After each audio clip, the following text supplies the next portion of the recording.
प्यारे बच्चों, अगर इस पेज पे मैं ये यहाँ पे एक पॉइंट बना दूं, है ना, और मैं आपसे पूछूं कि ये पॉइंट पेपर के किस एरिया पे बना हुआ है, तो आप में से कुछ बोल सकते हैं कि ये बना है पेपर के राइट हैंड साइड पे, और कुछ बोल सकते हैं कि ये बना है पेपर के अपवर्ड साइड पे। अब देखें तो दोनों सही है, बट टेक्निकली अगर हमें बिल्कुल सही आंसर चाहिए इसका, तो हम इसके लिए हेल्प लेंगे किसी एक स्पेसिफिक चीज की। पहले ये देख लेते हैं कि इसकी पोजीशन को आप कैसे बताओगे। तो देखो, यहां से अगर आप बताओगे कि राइट हैंड साइड पे है, तो ये पूरा राइट है, ये कहीं भी हो सकता है राइट हैंड साइड पे। और अगर बताओगे कि ऊपर अपवर्ड साइड पे है, पेपर का अपवर्ड ये है ना, अपवर्ड साइड पे है, तो ये अपवर्ड, ये पूरा अपवर्ड साइड है, कहीं भी हो सकता है। तो इट मीन आपको इसको स्पेसिफाई करना पड़ेगा कि ये कहाँ पे है। तो आप बोलोगे कि ये, यहाँ से डिस्टेंस आप कवर करोगे इसका, ठीक है, नोट करोगे कि ये समथिंग 2.5 सेंटीमीटर है ना, 2.5 सेंटीमीटर है। तो आप बोलोगे 2.5 centimetre from where, right hand side, from right side, या simply from right side. Okay. और ऊपर से अगर आप अपवर्ड साइड से देखोगे, तो यहां से भी आपका कितना बनेगा, ये पूरा 2 सेंटीमीटर है। तो यहां से यहां तक ये कितना है, 2 सेंटीमीटर है। तो अब आप बताओगे कि ये पॉइंट कहाँ पे है। तो आपने इसकी पोजीशन को एग्जैक्ट बता दिया है। हमने क्या बताया कि it is 2.5 centimetre from right hand side and 2 centimetre from upward side, upward side. तो इट मीन इसके दो कोऑर्डिनेट आए हैं, एक आया 2.5 और एक आया 2। तो ये वैल्यू आई है ना, कि ये 2.5 शो करता है राइट साइड को, किसको, राइट साइड को शो करता है, राइट साइड। और 2 किसको शो करता है, अपवर्ड साइड। एक और एग्जांपल लेते हैं। आपका ये क्लासरूम है, मान लो ये क्लासरूम है, यहाँ पे टीचर पढ़ा रहे हैं बोर्ड पे, और ये आपके इस तरह से बेंच लगे हुए हैं, ठीक है, ये आपके बेंचेस लगे हुए हैं इस तरह से, ठीक है। और इस बेंच पे हमारा बैठा हुआ है यहाँ पे, ठीक है, कौन बैठता है यहाँ पे, मान लो यहाँ पे बैठा हमारा रिंचिन लैटो, ये रिंचिन लैटो बैठा हुआ है यहाँ पे, ठीक है। अब अगर मैं पूछता हूं कि रिंचिन लैटो कहाँ पे बैठा हुआ है, तो इसका एग्जैक्ट पोजीशन आप बताओगे कि रिंचिन लैटो बैठा है, इसको बोलते हैं रोज, है ना। रिंचिन लैटो की पोजीशन होगी फर्स्ट रो। कितनी रो है इसमें टोटल, ये फर्स्ट रो है, ये सेकंड रो है, थर्ड रो है, रो 1, रो 2, रो 3। और इसको बोलते हैं हम column. This is column 1, this is column 2, column 3, column 4। तो रिंचिन लैटो की पोजीशन हुई प्यारे बच्चों first row and fourth column, fourth column. बात क्लियर हुई। इट मीन किसी भी पॉइंट को अगर आपको प्लेन पे, प्लेन आप, हम पढ़ेंगे आगे प्लेन क्या होता है। जैसे ये है पेपर ना, फ्लैट सरफेस, इसको प्लेन बोलते हैं हम। तो कहीं पे भी प्लेन पे आपको, प्लेन उड़ने वाला प्लेन नहीं होगा यहाँ पे, ये हमारा प्लेन, ये फ्लैट सरफेस को प्लेन बोलेंगे। जैसे ये प्लेन ऑफ पेपर है, ये प्लेन ऑफ टेबल है, ठीक है। तो किसी भी प्लेन पे किसी भी चीज को, किसी ऑब्जेक्ट की पोजीशन बताने के लिए हमें मिनिमम कितने कोऑर्डिनेट चाहिए। अब कोऑर्डिनेट क्या है, इसकी भी डेफिनेशन हम आगे पढ़ेंगे। तो इंफॉर्मेशन हमें दो चाहिए, है ना। यहाँ पे भी दो थी कि ये राइट हैंड साइड से इतना, अपवर्ड साइड से इतना है, और ये रो और कॉलम के केस में। अब आते हैं कि ये चीज क्या है, ये क्या पढ़ रहे हैं हम, ठीक है। तो इसको बोलते हैं प्यारे बच्चों कोऑर्डिनेट ज्योमेट्री, जो कि हमारा क्लास 9 का थर्ड चैप्टर है। तो वेलकम टू सेशन 1। इस सेशन 1 में हम पहले तो डिस्कस कर लेते हैं कि पूरे चैप्टर में पढ़ने वाले क्या हैं। तो 3 ही चीजें सिर्फ, और 3 ही एक्सरसाइज है इसमें। बिल्कुल अच्छा सा इजी सा टॉपिक है। फर्स्ट में हम कवर करेंगे अपनी डेफिनेशन कोऑर्डिनेट ज्योमेट्री, और कोऑर्डिनेट ज्योमेट्री से रिलेटेड और भी डेफिनेशंस, ठीक है। सेकंड में हम पढ़ेंगे कार्टेशियन प्लेन, जिसके ऊपर बेस्ड है हमारी एक्सरसाइज 3.2। और सेशन 3 हमारा रहेगा plotting of point in plane, और इस पे बेस्ड होगी एक्सरसाइज 3.3। तो स्टार्ट करते हैं आज का सेशन। सबसे पहले तो डेफिनेशन लिख लो प्यारे बच्चों कि कोऑर्डिनेट ज्योमेट्री क्या है। तो it is one of the branches, this is branches, okay, branches It is one of the branches of geometry where position of a point is defined using coordinate. देखो क्या है ये कोऑर्डिनेट ज्योमेट्री ब्रांच है किसकी geometry की और geometry क्या है geometry is further a branch of maths ठीक है ज्योमेट्री मैथ की ब्रांच है और कोऑर्डिनेट ज्योमेट्री ज्योमेट्री की ब्रांच है तो इन टर्न हम बोल भी सकते हैं कि coordinate geometry is a branch of mathematics where position of point is defined using coordinate अब इस जगह हम क्या कर रहे थे ये रो और column right side upward side ये क्या है ये हमारे क्या है ये है कोऑर्डिनेट्स कोऑर्डिनेट्स क्या होते हैं अब कोऑर्डिनेट की डेफिनेशन लिख लेते हैं कोऑर्डिनेट ज्योमेट्री का एक और निकनेम है जो कि है एनालिटिकल ज्योमेट्री एनालिटिक ज्योमेट्री तो इसको एनालिटिक ज्योमेट्री भी बोलते हैं ठीक है तो नेक्स्ट हम लिखते हैं अपनी डेफिनेशन कोऑर्डिनेट्स की ये कोऑर्डिनेट्स क्या चीज है यहां पे वर्ड यूज हुआ था ना तो कोऑर्डिनेट्स क्या है वैल्यूज हैं कौन सी values which help to show the exact position of a point in coordinate plane exact position इस पॉइंट की एग्जैक्ट पोजिशन हमने बताई राइट साइड की वैल्यू से अपवर्ड की वैल्यू से इट मीन ये क्या है वैल्यूज है जो हमें हेल्प करती है पोजीशन को बताने के लिए तो इसको भी लिख लेंगे नेक्स्ट हमारा प्यारे बच्चों देखो ये पोजीशन कहां पे थी पॉइंट कहां पे था हमारा ये था कोऑर्डिनेट प्लेन में तो कोऑर्डिनेट प्लेन क्या चीज है इसकी डेफिनेशन लिख लो अब नेक्स्ट तो coordinate plane it is a 2D plane ये क्या है ये 2D प्लेन है 2 डायमेंशनल ठीक है जहां पे सिर्फ 2 ही डायमेंशन होंगे formed by intersection of 2 perpendicular line अब 2D का पता है आपको ना है ना जैसे चींटी है चींटी एंट वो ऐसे चलती है ना या ऐसे चलेगी फिर ऊपर जाएगी आगे है ना ऐसे इस तरह से चलेगी तो इट मीन ये इसी पोजीशन में घूम रही है ना ऊपर उड़ नहीं रही है तो ये एक्स एक्सिस में जा रही है वाई में जा रही है एक्स में जा रही है वाई में जा रही है इट मीन ये दो ही डायमेंशन में जा रही है ठीक है तो इसी चीज को बोलते हैं हम 2 डायमेंशन तो ये हमारा प्लेन है वो किस प्लेन की बात करेंगे हम 2D प्लेन की बात करेंगे It is a 2D plane which is formed by intersection of 2 perpendicular line known as x axis and y axis.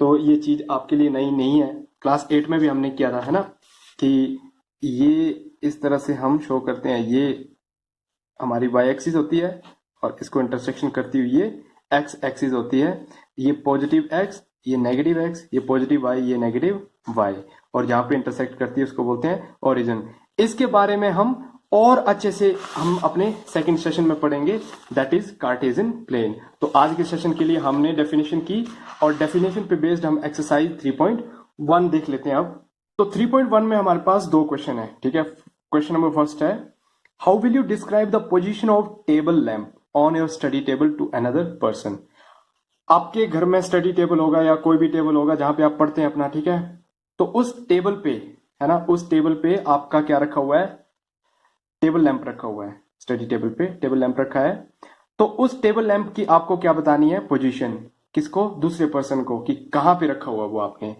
तो ये कुछ इसी तरह का एग्जांपल था जो हमने किस में लिया था हमने अपने बोर्ड के केस में लिया था कि चलो यहाँ पे लिख लेते हैं ये मान लो आपका स्टडी टेबल है ठीक है ये स्टडी टेबल है आपका स्टडी टेबल लैंप मान लो यहाँ पे है इस पॉइंट पे रखो अपने ये टेबल लैंप है आपका ठीक है तो अब आपको बतानी है इसकी पोजीशन ये कहाँ है तो आप क्या करोगे ऑब्वियसली आप यहां से इसकी मेजरमेंट निकालोगे और इसकी मेजरमेंट निकालोगे बता दोगे या फिर आपके पास दूसरा ऑप्शन भी है आपके पास ऑप्शन है कि आप यहां से इसकी पोजीशन बताओ और यहां से इसकी पोजीशन बताओ मतलब 2 कोऑर्डिनेट चाहिए आपको either from right hand side upward side और left hand side and from bottom आप कहीं से भी ले सकते हैं ठीक है अगर हम यहां से इसकी मेजरमेंट निकालते हैं जो भी आती है आप उसको लिख लेंगे ठीक है मेजरमेंट कर लेंगे आपका जो ये 30 सेंटीमीटर का स्केल है इसकी हेल्प से आप कर सकते हैं तो यहां से हमने देखा ये आ गया 3.56 यहाँ पे इतना ही रखते हैं हम इसका 3.5 ही ठीक है 3.5 फ्रॉम वेयर अब ऐसा नहीं है कि ये तो मैं एग्जांपल दे रहा हूं ना ऑब्वियसली इतना छोटा सा टेबल थोड़ी होगा आपका और इतना छोटा टेबल लैंप थोड़ी होगा ठीक है तो 3.5 centimetre from where from left hand side this is left hand side from left hand side. And दूसरा कोऑर्डिनेट क्या था? दूसरा कोऑर्डिनेट था बॉटम से। अपवर्ड से भी ले सकते हैं आप, कोई दिक्कत नहीं, अपवर्ड से भी ले सकते हैं, बॉटम से लेते हैं इस बार। तो ये आ गया एग्जैक्टली 2 सेंटीमीटर। तो यहां पे लिखते हैं हम 2 centimetre from bottom side, bottom side. तो ये हमारे कोऑर्डिनेट आ गए। तो इसको लिख सकते हैं हम 3.5 और 2। कोऑर्डिनेट को लिखने का तरीका ऐसा है कि इसको ब्रैकेट के अंदर और दोनों को अलग करने के लिए कॉमा का इस्तेमाल हम करते हैं। तो इसमें एक कोऑर्डिनेट 3.5 किसका है? लेफ्ट हैंड साइड का है, और 2 बॉटम साइड का है। क्या हम इसको ऐसे लिख सकते हैं 2 और 3.5? हाँ लिख सकते हैं, बट इस केस में ये हमें चेंज करना पड़ेगा। ये इन्फॉर्मेशन हमें लिखनी पड़ेगी, ये बॉटम से है और ये लेफ्ट हैंड साइड से है। क्लियर हो गया है? जो क्वेश्चन नंबर 2 है हमारा एक्सरसाइज 3.1 का ही, उसमें एक स्ट्रीट का प्लान है, ठीक है। एक सिटी है, a city has 2 main road which cross each other at centre of the city. These 2 road are along the north south direction. Okay, हम देख लेते हैं। एक हमारी स्ट्रीट है, रोड है ये, दिस इज रोड। जो रोड जाती है हमारी किस डायरेक्शन में जाती है? North direction. एंड ये आ गई हमारी साउथ डायरेक्शन, नॉर्थ साउथ में आ गई, ठीक है। और एक हमारी दूसरी रोड है जो जाती है, this is east and this is west, और ये क्रॉस करती है एक दूसरे को कहां पे? सेंटर ऑफ द सिटी पे। ये सेंटर है, लिखा ना, these 2 road are along the north south direction and east west direction. आगे नेक्स्ट पेज पे आप जाएंगे तो वहां पे स्टेटमेंट है, all other streets of city run parallel to these road. इन रोड के पैरेलल हमारी क्या है? स्ट्रीट्स हैं। तो वो स्ट्रीट्स हमें शो करनी पड़ेंगी, ठीक है। तो वो स्ट्रीट्स पैरेलल है, जैसे ईस्ट वेस्ट है इसके पैरेलल है, और नॉर्थ साउथ है, नॉर्थ और साउथ है इसके भी पैरेलल है। तो ये इसके पैरेलल इस तरह से, और नॉर्थ ईस्ट वेस्ट के पैरेलल इस तरह से। तो मैं यहाँ पे स्ट्रीट बना रहा हूं, पहले देख लेते हैं कितनी स्ट्रीट्स है। There are 5 streets in each direction. तो पहले हम लेते हैं ईस्ट वेस्ट का, और हर एक स्ट्रीट के बीच में गैप कितना है? 1 सेंटीमीटर का है। 1 सेंटीमीटर मतलब 200 मीटर है ना। तो 200 मीटर तो हम अपनी इस शीट पे दिखा नहीं पाएंगे, 200 मीटर तो काफी बड़ा होता ना। तो इसलिए हमने अपना स्केल ये बना लिया कि 1 centimetre shows the 200 metre. Okay, तो ये 1 सेंटीमीटर है। 1 2 3, ठीक है। मान लो ये 5 स्ट्रीट्स हैं, तो ऊपर और नीचे दोनों डायरेक्शन में हम दिखा सकते हैं, ठीक है। तो यहां से हमारी ये आ गई, रखते हैं, ये आ गई फर्स्ट स्ट्रीट हमारी, this is first street, and this is second street, this is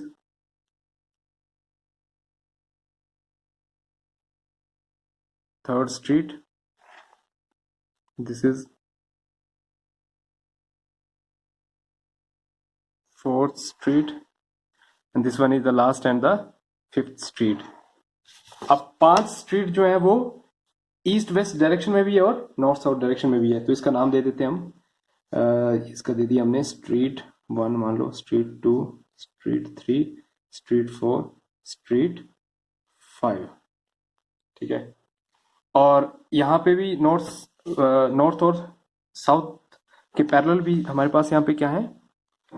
streets हैं। कितनी है? वो भी 5 है। तो वो भी हर एक स्ट्रीट जो है वो 5 200 मीटर के गैप से अलग होती है। तो ये 1 सेंटीमीटर हमारा 200 मीटर को शो कर रहा है। This is first street. इसको मैं ब्लू पेन से शो कर देता हूँ यहाँ पे। 1 2 3 4 एंड दिस इज 5। तो ये street 1, street 2, street 3, street 4, street 5। तो ये हमारा क्या है? सिटी का एक क्या है?